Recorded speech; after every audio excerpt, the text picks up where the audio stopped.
The morning mist clung to Windsor Castle's ancient stones as Senior Security Officer Marcus Wellington made his routine rounds through the East Wing corridors.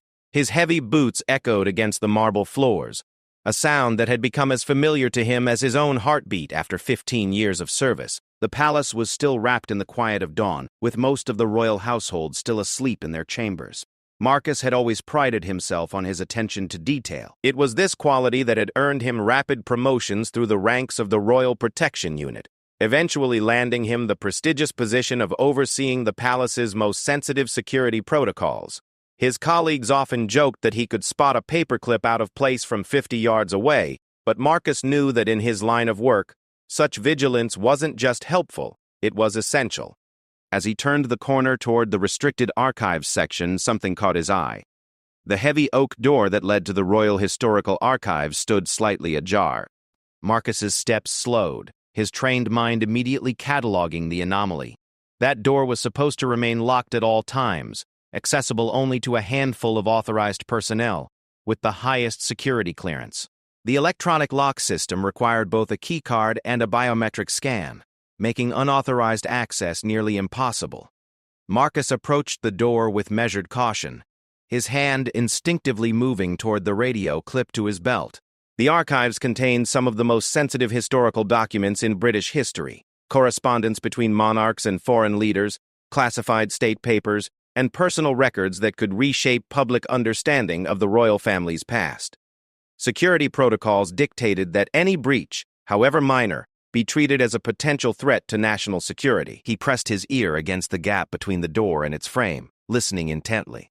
From within the climate-controlled chamber, he could hear the soft rustling of papers and the barely audible whisper of someone moving carefully among the filing systems.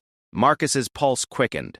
This was definitely not a scheduled access visit. He would have been notified well in advance of any authorized entry into the archives. Drawing a deep breath, Marcus slowly pushed the door open, careful to minimize any sound that might alert the intruder to his presence. The archive stretched before him in neat rows of temperature-controlled storage units, each one containing decades of carefully preserved royal documentation. The lighting was dim, designed to protect the aging papers from harmful illumination, but it provided enough visibility for Marcus to navigate the familiar space. As he moved deeper into the archives, the sounds became clearer. Someone was definitely searching through the files, and from the methodical nature of the activity, it seemed they knew exactly what they were looking for. Marcus crept forward, using the tall storage units as cover while he attempted to identify the intruder. His years of training had taught him to remain calm in such situations, but his heart was beating rapidly as he considered the implications of what he was witnessing.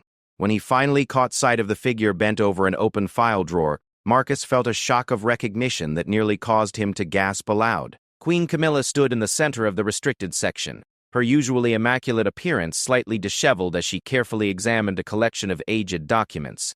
She was dressed in a simple navy dress and cardigan, clearly having attempted to avoid drawing attention to her presence in the archives. Marcus watched in stunned silence as the queen consort methodically photographed various documents with a small digital camera.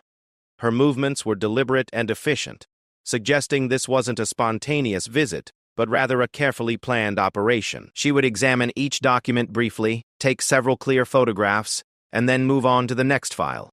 The entire process was being conducted with a level of stealth that would have impressed even Marcus's most experienced colleagues. The security officer found himself in an unprecedented situation.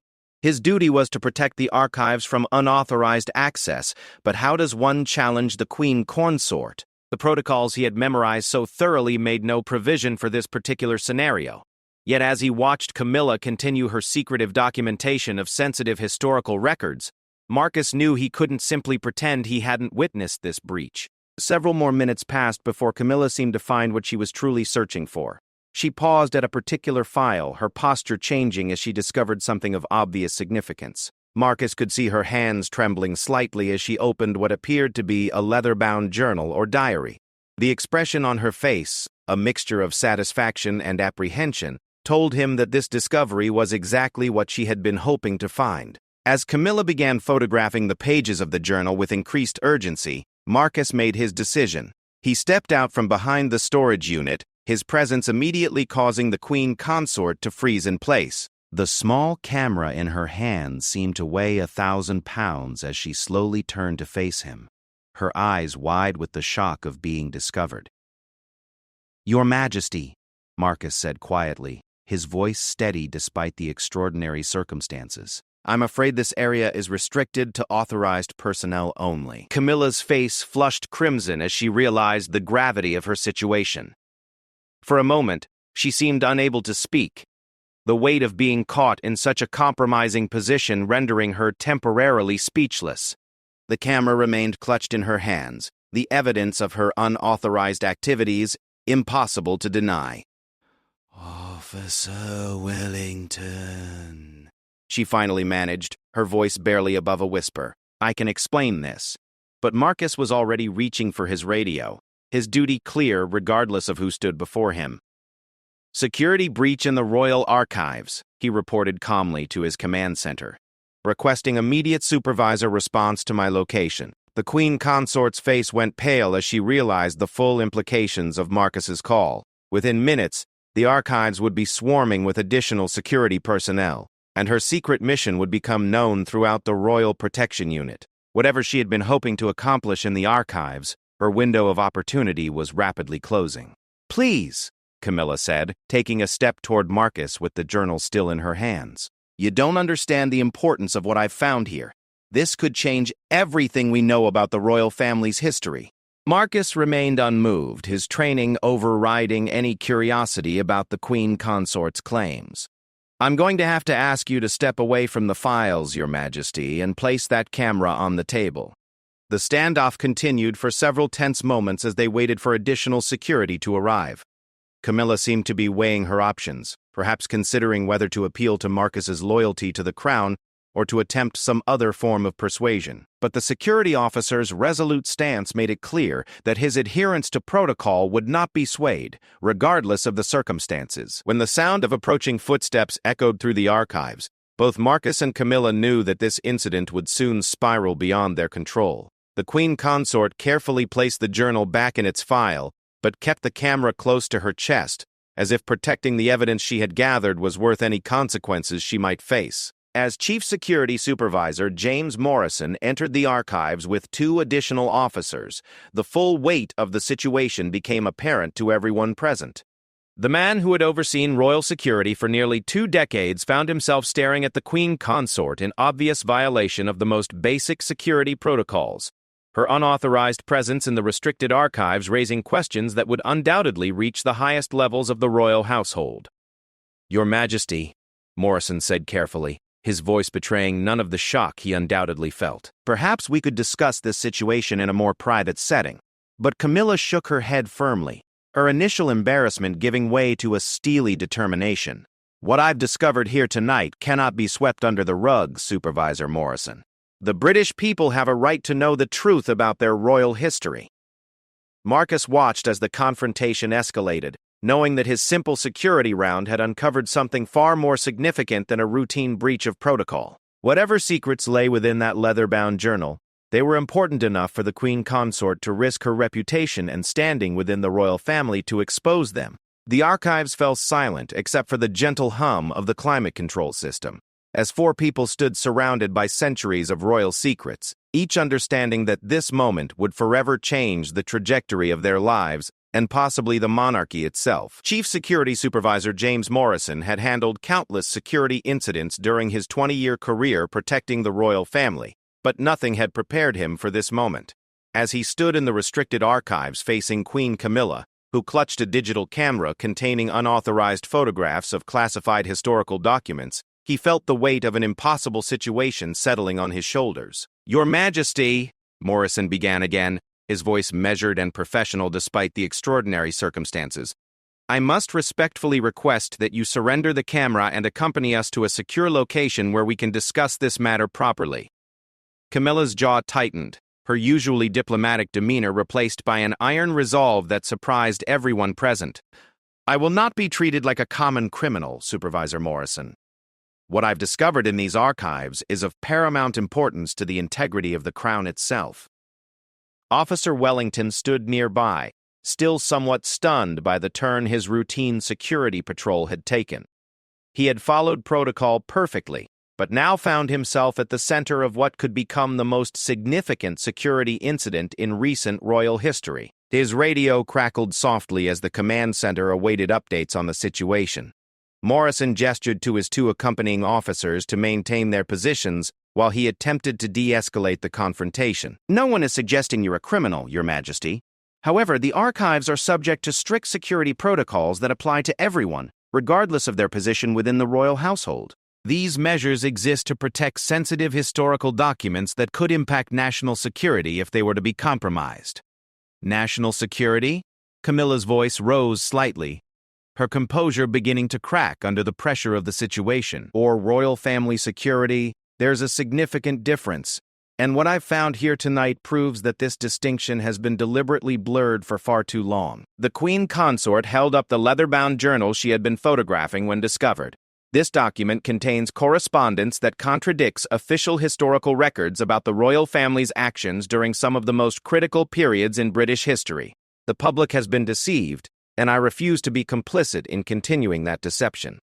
Morrison exchanged glances with Officer Wellington, both men recognizing that this situation had evolved far beyond a simple security breach. Whatever Camilla had discovered in the archives was significant enough to drive her to risk her position and reputation within the monarchy. The supervisor knew that his next decisions would likely determine not only his own career fate, but potentially impact the stability of the royal family itself. "Your Majesty," Morrison said carefully, "I understand that you believe you've made an important discovery. However, removing or photographing classified documents from the archives without proper authorization is a serious breach of security protocol. I'm required by law to report this incident to the appropriate authorities."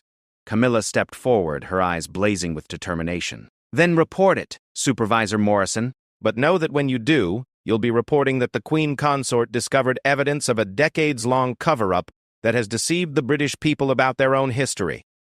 Are you prepared to explain to your superiors why you prevented the truth from coming to light?" The tension in the archives was palpable as the four individuals faced off among the rows of carefully preserved royal secrets. Morrison knew that his handling of this situation would be scrutinized at the highest levels of government and within the royal household itself. Every decision from this moment forward would have far-reaching consequences. "With respect, Your Majesty," Morrison replied, "it's not my responsibility to determine the significance of historical documents. My duty is to protect the security and integrity of the archives, which means ensuring that all access follows proper channels and authorization procedures." Officer Wellington finally spoke up, his voice steady despite the unprecedented nature of the situation. "Supervisor, perhaps we should contact the Palace Secretary's office and request guidance on how to proceed." Morrison nodded slowly, recognizing the wisdom in Wellington's suggestion. This situation was far beyond the scope of typical security protocols, and attempting to resolve it without proper guidance could prove disastrous for everyone involved. "Your Majesty," Morrison said, "I'm going to need to request that you remain here while I contact my superiors for guidance on how to proceed. This is an unprecedented situation that requires careful handling." Camilla's expression hardened. "I'm not going anywhere, Supervisor Morrison, and neither is this evidence." She held up the camera protectively. "Too many important truths have been buried in these archives for too long. Whatever consequences I face for bringing them to light, I'm prepared to accept them." As Morrison stepped aside to make his calls, Officer Wellington found himself in the uncomfortable position of monitoring the Queen Consort. He had sworn an oath to protect the royal family, but now found himself potentially standing guard over a member of that same family who was allegedly violating security protocols. The next hour passed in tense silence as Morrison consulted with increasingly senior officials about the unprecedented situation. Phone calls were made to the palace secretary, the private secretary to the king, and ultimately to the highest levels of government security. Each conversation became more intense as the implications of Camilla's discovery became clearer. During this time, Camilla remained steadfast in her position, occasionally reviewing the photographs she had taken while explaining to Wellington the historical significance of what she had uncovered. Despite the circumstances, she seemed genuinely passionate about the truth she believed she had discovered, describing inconsistencies between official historical records and the private correspondence contained in the restricted files. "Officer Wellington," she said during one of these conversations, "do you understand what it means to serve the crown? It means serving the truth, not protecting convenient lies that have been perpetuated for generations." Wellington struggled with his response, torn between his duty to maintain security protocols and his growing curiosity about what had driven the Queen Consort to take such extraordinary risks. "Your Majesty, I serve to protect the royal family and the institution of the monarchy. Sometimes that means following procedures that might seem unnecessarily rigid. But what if those procedures are being used to hide the very truths that could strengthen the monarchy by demonstrating its commitment to honesty and transparency?" Camilla countered. "What if the real threat to the crown comes not from external enemies but from the weight of concealed truths?" Their philosophical debate was interrupted when Morrison returned, his expression grim. The conversations with his superiors had clearly been difficult, and the instructions he had received were weighing heavily on him. "Your Majesty," Morrison announced, "I've been instructed to escort you to the Palace Secretary's office immediately. The camera and any documents you've accessed will need to remain here pending a full investigation into this incident." Camilla's face flushed with anger. "I will not surrender this evidence, Supervisor Morrison. If the Palace Secretary wishes to discuss this matter, he can do so with full knowledge that I possess documentation of historical truths that have been deliberately concealed from the British people." "Your Majesty, I'm afraid that's not negotiable," Morrison replied firmly. "This is no longer a simple security matter. The unauthorized access to classified historical documents has potential implications for national security, and as such, this incident must be handled according to established protocols." The standoff intensified as Camilla realized that her window of opportunity was rapidly closing. Whatever she had hoped to accomplish by accessing the archives in secret, she now faced the reality of a full investigation that could result in serious consequences for her position within the royal family. "Supervisor Morrison," she said, her voice taking on a tone of royal authority, "I am the Queen Consort of the United Kingdom. I demand to speak with His Majesty immediately regarding this matter." Morrison's response was respectful but unwavering. "Your Majesty, His Majesty has been informed of the situation and has authorized me to proceed according to established security protocols. I must insist that you accompany us now." As the group prepared to leave the archives, Camilla took one last look at the rows of files surrounding them. She knew that this moment represented a turning point, not only in her own relationship with the monarchy, but potentially in the public's understanding of royal history itself. The evidence she had discovered would not remain secret, regardless of the consequences she might face for bringing it to light. The palace secretary's office had never felt smaller to Edward Hartwell as he paced behind his mahogany desk, awaiting the arrival of Queen Camilla and the security team. As one of the most senior advisors to the crown, Hartwell had navigated countless crises during his 30-year career, but the phone calls he had received in the past hour suggested this situation was unlike anything he had previously encountered. The ornate clock on his wall chimed midnight as Supervisor Morrison knocked on the heavy oak door. Hartwell straightened his tie and called for them to enter, mentally preparing himself for what promised to be one of the most challenging conversations of his distinguished career. Queen Camilla entered first, her posture radiating defiance despite the circumstances. She still clutched the digital camera that contained the unauthorized photographs, treating it like a shield against the forces now arrayed against her. Behind her, Morrison and Wellington flanked the doorway, their presence serving as a reminder of the serious security implications of the night's events. "Your Majesty," Hartwell began formally, "please have a seat. I believe we need to discuss the events of this evening in detail." Camilla remained standing, her eyes meeting Hartwell's with unwavering intensity. "Mr. Hartwell, before we begin, I want you to understand that what I discovered tonight changes everything we thought we knew about the royal family's role in several critical historical events. This isn't simply a matter of protocol violations." Hartwell gestured toward the chairs arranged before his desk. "Nevertheless, Your Majesty, we must address the fact that you gained unauthorized access to restricted historical archives and photographed classified documents. These actions have serious implications that extend far beyond the palace walls." "Classified documents," Camilla repeated, her voice heavy with irony. "Documents that reveal systematic deception spanning multiple generations of the monarchy. Documents that prove the British people have been lied to about their own history for decades." The palace secretary finally took his seat, studying Camilla's face carefully. In all his years of service to the crown, he had rarely seen such passionate conviction from any member of the royal family. Whatever she had discovered in the archives had clearly shaken her to her core. "Your Majesty," Hartwell said slowly, "would you be willing to explain exactly what you believe you've discovered? Perhaps we can find a way to address your concerns through proper channels." Camilla's grip on the camera tightened. Proper channels? The same proper channels that have kept these truths buried for generations? I think not. Mr. Cop Hartwell.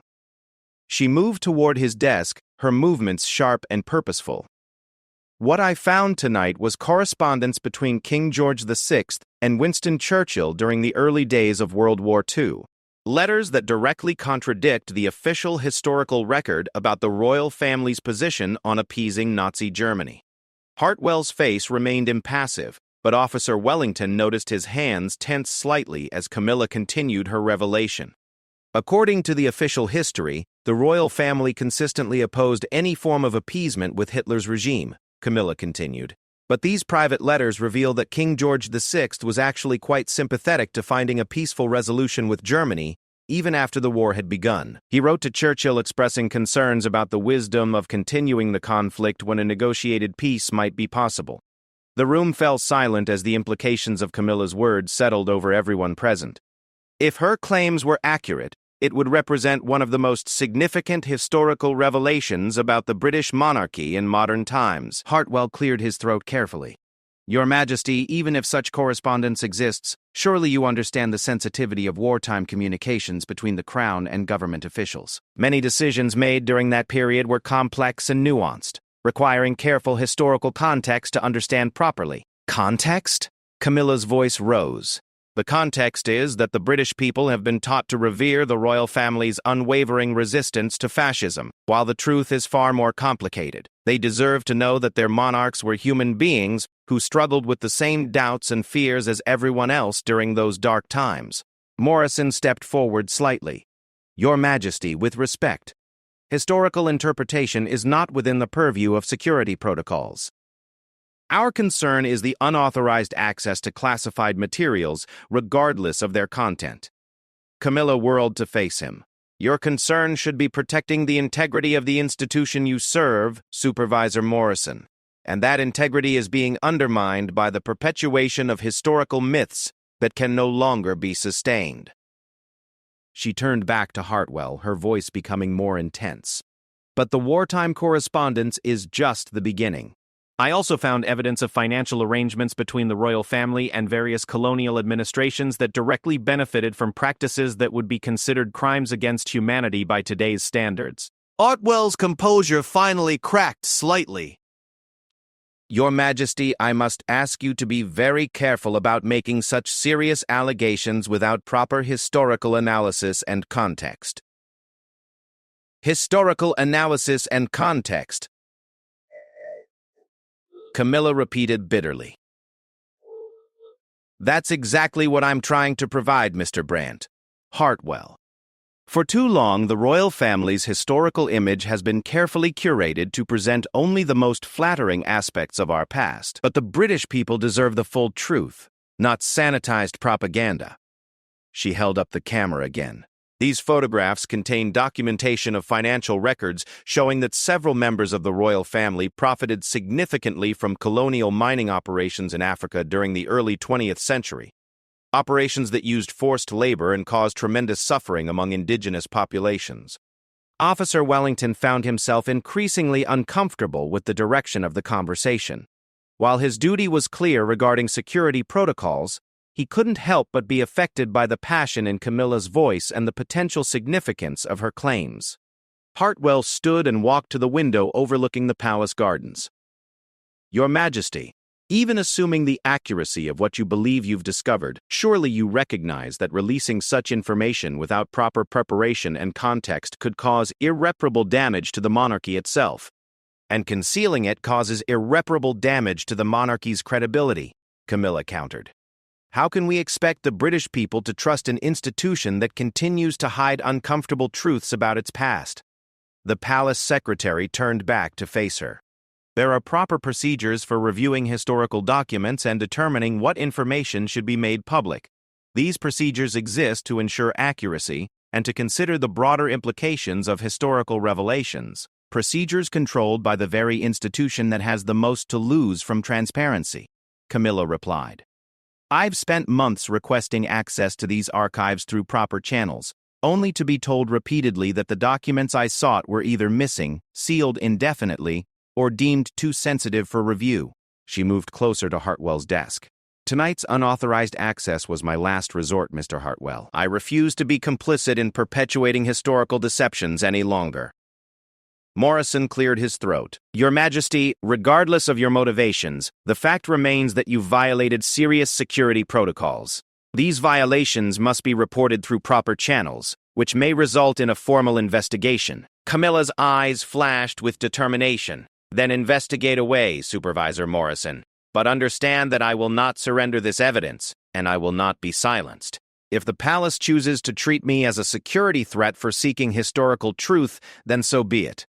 The standoff continued as each party considered their options.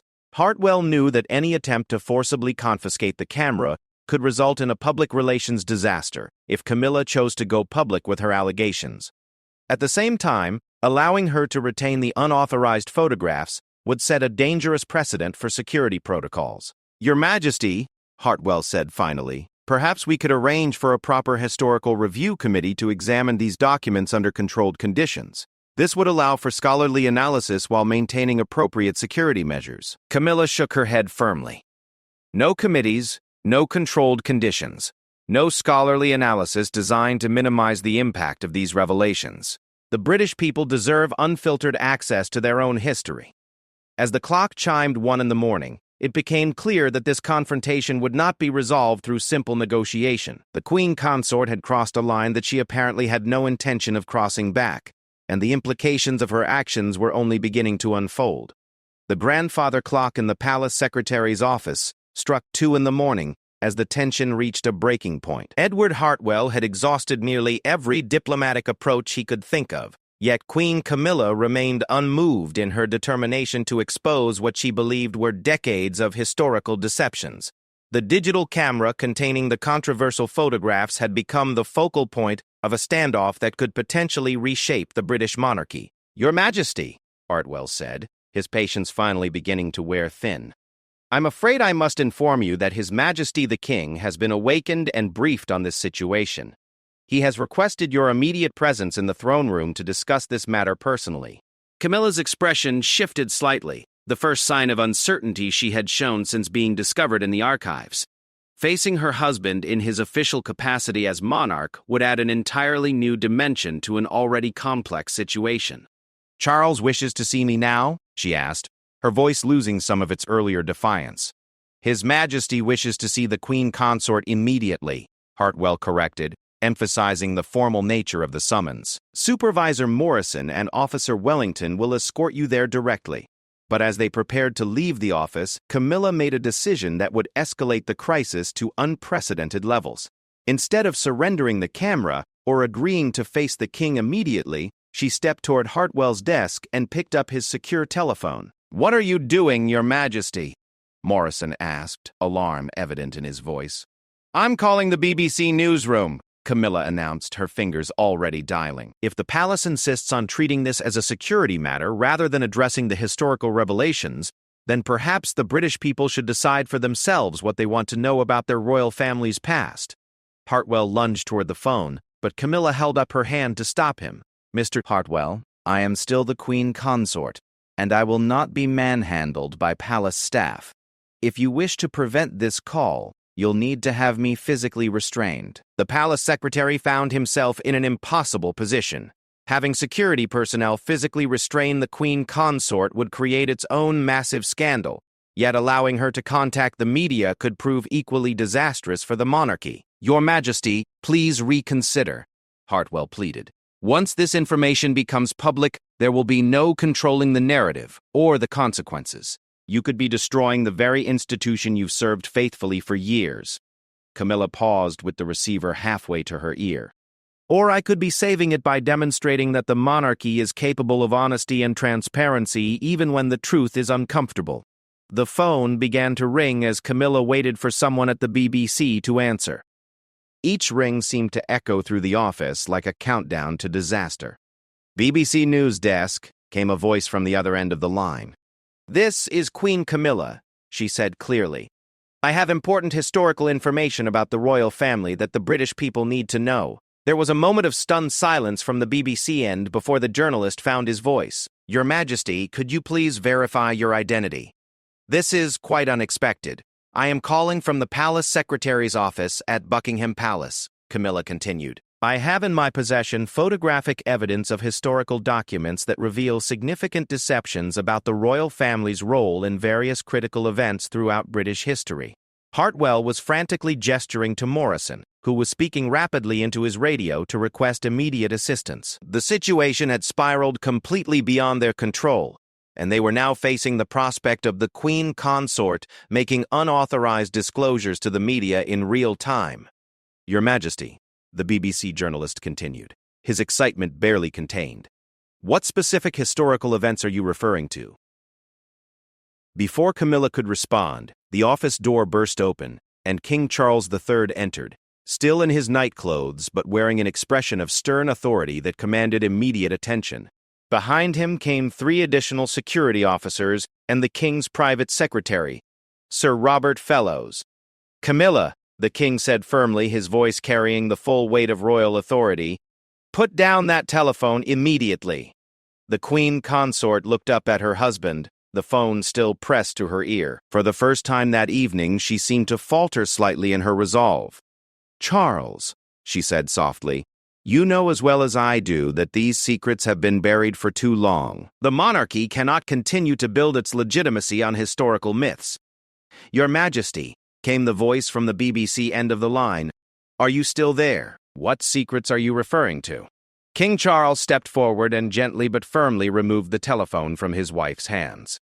I'm afraid there's been a misunderstanding, he said into the receiver. There will be no statement from the palace at this time. Any future communications will come through official channels. He hung up the phone and turned to face Camilla with an expression that mixed disappointment, concern, and royal displeasure. What have you done? He asked quietly. What I had to do, Camilla replied, though her voice now carried less conviction than it had earlier in the evening. Charles, the documents I found tonight prove that we've been perpetuating historical lies for generations. The British people deserve better from their monarchy. The King gestured to the security officers. Everyone except the Queen Consort and myself will leave this office immediately. This conversation will continue in private. As the room emptied, Hartwell paused at the door. Your Majesty, the BBC will certainly follow up on this call. We need to prepare a response to any inquiries they might make. Handle it, the King replied curtly, and ensure that this incident remains classified at the highest levels until further notice. Once alone with his wife, King Charles's formal demeanor softened slightly, though his concern remained evident. Camilla, what possessed you to break into the archives and contact the media? Do you understand the position you've put the monarchy in? I understand that I've potentially saved the monarchy from a much larger crisis down the road, Camilla replied. Charles, those documents contain evidence of systematic deception about our family's historical role. If we don't address these revelations proactively, someone else will eventually uncover them and use them against us. The King moved to the window, looking out at the palace grounds in the early morning darkness. And you believe the solution is to expose these alleged secrets yourself, without any consideration for the broader implications? I believe the solution is honesty, Camilla said firmly. The monarchy's greatest strength has always been its connection to the British people. That connection cannot survive if it's built on lies. King Charles turned back to face his wife, his expression grave. Camilla, what you've done tonight has put me in an impossible position. I cannot allow the Queen Consort to unilaterally decide what historical information should be made public, regardless of her motivations. The weight of his words hung in the air between them, as both realized that this crisis had moved far beyond questions of security protocols or historical accuracy. It had become a fundamental challenge to the authority and unity of the monarchy itself. Charles, Camilla said quietly, what will you do? The king's response would determine not only the immediate fate of the historical revelations, but potentially the future of their marriage and her role within the royal family. I don't know, he admitted, his voice heavy with the burden of impossible choices. But I know that by morning, we'll need to have answers for questions that could shake the very foundations of the crown. Dawn was breaking over London as King Charles III stood alone in his private study, weighing decisions that would determine the fate of the British monarchy for generations to come. The events of the past few hours had transformed a routine night at the palace into the most serious crisis he had faced since ascending to the throne. In his hands, he held the digital camera that contained Camilla's unauthorized photographs of classified historical documents, evidence that could either destroy the royal family's reputation or, as his wife argued, provide an opportunity for unprecedented transparency. The king had spent the last 2 hours reviewing the images Camilla had captured, and he was forced to admit that her claims about historical deceptions were not entirely without merit. The correspondence between his grandfather and Winston Churchill did indeed reveal a more complex and troubling picture of the royal family's position during World War II than had ever been publicly acknowledged. Similarly, the financial records from the colonial period painted a disturbing picture of royal involvement in enterprises that had caused tremendous suffering. A soft knock at the door interrupted his contemplation. "Enter," he called, knowing that Sir Robert Fellows would be waiting with updates on the rapidly evolving situation. Your Majesty, Sir Robert began, his usually composed demeanor showing signs of strain. I'm afraid the BBC has been making inquiries since the Queen Consort's call last night. They're quite persistent in their attempts to verify what they heard. King Charles set down the camera and turned to face his private secretary. What exactly are they claiming to have heard? They're being circumspect, Your Majesty. But they've indicated they received a call from someone claiming to be the Queen Consort, discussing significant historical revelations about the royal family. They're seeking official confirmation and comment. The king nodded grimly. He had hoped that Camilla's brief conversation with the BBC might be dismissed as a hoax, but apparently the journalist had been sufficiently convinced of her identity to pursue the story aggressively. Any word from other media outlets? The king asked. Not yet, Your Majesty, but it's only a matter of time. Once organization begins investigating, the others will follow quickly. We have perhaps hours before this becomes a full media storm. King Charles walked to his window, watching the palace staff going about their morning routines, unaware that the institution they served was facing its greatest crisis in decades. And what of the Queen Consort's current status? Her Majesty is in her private apartments, Your Majesty. Supervisor Morrison has posted discreet security outside, though she has made no attempt to leave or contact anyone else. The king considered his options carefully. Every choice before him carried enormous risks, not just for his own reign, but for the entire future of the monarchy. He could attempt to suppress the story, but that would likely only fuel more speculation and investigation. He could try to discredit Camilla's claims, but the photographic evidence she had gathered would be difficult to refute. Or he could take the unprecedented step of acknowledging the revelations and attempting to control the narrative through proactive disclosure. Sir Robert, the king said finally, I want you to convene an emergency meeting of the Privy Council for this afternoon. We're going to need constitutional guidance on how to proceed. Yes, Your Majesty. May I ask what you're considering? King Charles picked up the camera again, weighing it in his hands like the burden it had become. I'm considering the possibility that the Queen Consort may be right about the need for transparency, even if her methods were entirely inappropriate. Sir Robert's composure slipped slightly. Your Majesty, surely you're not contemplating public disclosure of these documents. The implications could be catastrophic for the monarchy's reputation and stability. The implications of continued concealment could be far worse, the king replied. If these documents eventually surface through other means, and history suggests they inevitably will, the monarchy will face not only the original revelations but also accusations of deliberate cover-up. Before Sir Robert could respond, another knock came at the door. This time it was Palace Secretary Edward Hartwell, accompanied by Chief Security Supervisor Morrison. Both men looked as though they had not slept, which was undoubtedly true given the circumstances. Your Majesty, Hartwell began urgently, we have a new development. The BBC has contacted the Cabinet Office. seeking comment on what they're describing as significant historical revelations from palace sources.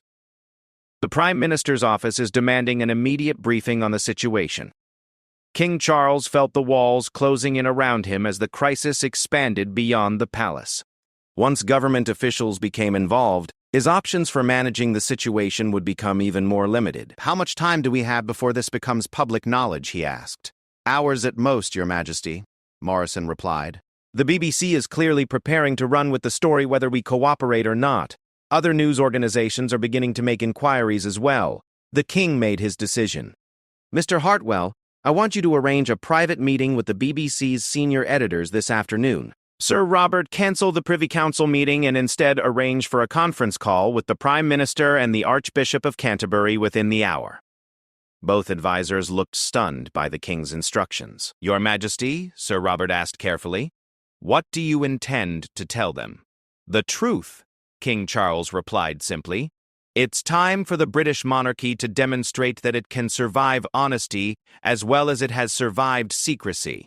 He turned to Morrison. "Supervisor, I want the Queen Consort brought here immediately. If we're going to navigate this crisis, we need to do it together." As his advisors hurried to carry out his instructions, King Charles remained alone with the camera that had started it all.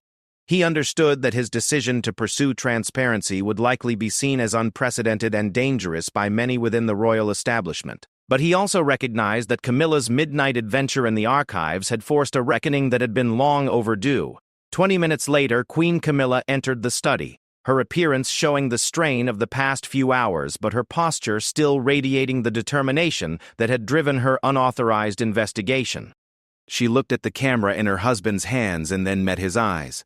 "Charles," she said quietly, "I know you're angry with me, but I don't regret what I did." "I'm not angry, Camilla," the king replied, surprising her. "I'm concerned about the methods you chose, but I'm beginning to think you may have been right about the need to address these historical issues." Relief flooded Camilla's face. "You've looked at the photographs?" "I have, and while I don't agree with how you obtained them, I can't deny their significance."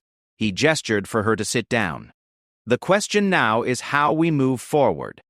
Over the next hour, the royal couple developed a strategy that would have seemed impossible just days earlier. They would work together to provide controlled disclosure of selected historical documents, accompanied by scholarly analysis and proper historical context. Rather than allowing the media to drive the narrative, they would take the initiative in presenting these revelations as part of the monarchy's commitment to historical transparency. By mid-afternoon, the story broke across British media with headlines that shook the nation. "Queen Camilla exposes royal historical secrets," and "Palace sources reveal hidden royal history." But instead of the chaotic media frenzy that many had predicted, the carefully orchestrated disclosure allowed the palace to maintain some control over how the information was presented. The public response was mixed but largely supportive of the monarchy's newfound commitment to historical honesty.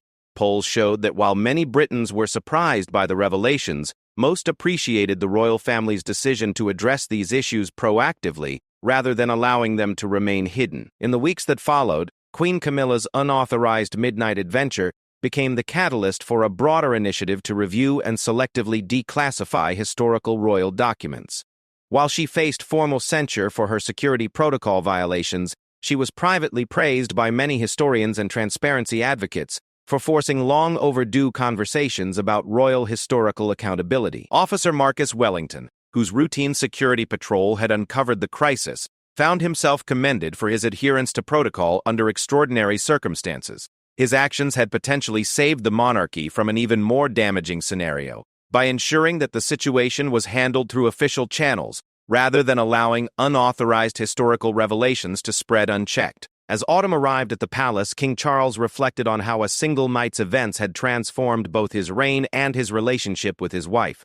The crisis that could have destroyed the monarchy had instead become an opportunity to demonstrate its capacity for growth and self-reflection. The royal archives remained under strict security, but with new protocols for historical review that balanced the need for protection with a commitment to eventual transparency. And while Queen Camilla never again attempted unauthorized access to classified documents, her advocacy for historical honesty continued to influence royal policy for years to come. The night that began with a simple security breach had ended with the British monarchy embracing a new era of openness, proof that sometimes the most serious crises can become the foundation for meaningful change.